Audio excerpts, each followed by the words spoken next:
what ADHD looks like in its finest. My husband wanted to clean out the shed, so he cleaned out the shed, put everything on the patio in organized piles, saw that we had washer fluid and decided to put that in both of our cars, took out the shelves from the shed, deep cleaned them, they are now sun drying, and now has decided to sand. This video is so real, and I do want to say I love how supportive this neurodivergence wife is, because a big factor with us ADHDers is that we tend to feel shame because we already know we struggle with executive function. We already know that we have time blindness. We already know we're very forgetful about stuff.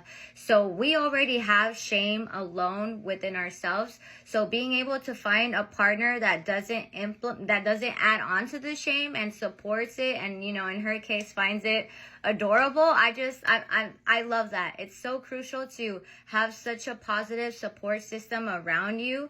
And growing up Hispanic, which I've talked about in my other videos, unfortunately my family, and still till this day, does not accept my diagnosis. But the more you try to force the acceptance of those around you, the harder it's going to be for you to take steps to better yourself. So it is so crucial to know that unfortunately we're not always going to get everyone's approval. A simple way of putting this is, if you go and buy a blue car right now, people are going to tell you, you should have got the red one, you should have got the green one. And the thing is, we're never going to get the approval of everyone. And I know people pleasing is a big factor with us ADHDers, but the thing is, the longer you try to force and accept the approval of others, it's going to be harder for you to take steps into getting the help you need. So a big factor is to eliminate the shame, to come to terms, to come to the acceptance that I have this mental health issue, but there are ways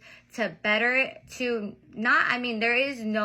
there is no cure for ADHD, but there are strategies and treatments that will help better these executive function difficulties that we have. So a big factor for me was first eliminating the shame and accepting that I'm not going to get the acceptance of everyone, but I don't need their acceptance. I don't need their approval, because at the end of the day, I need to do what's best for me. So another thing is setting boundaries. Setting boundaries is healthy, because yes, again, we struggle so much with people pleasing, but by putting everyone above ourselves, it's only going to cause a major drain and also a regression on how we could continue to find strategies on bettering these symptoms.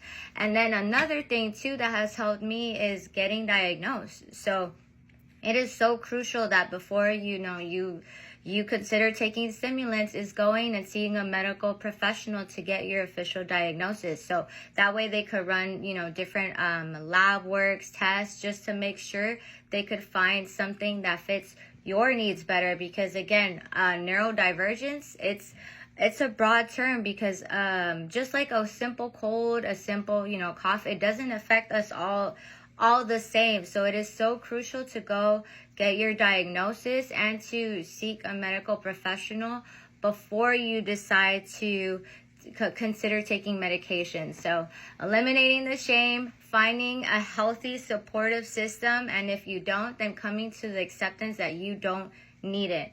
And overall, setting boundaries. And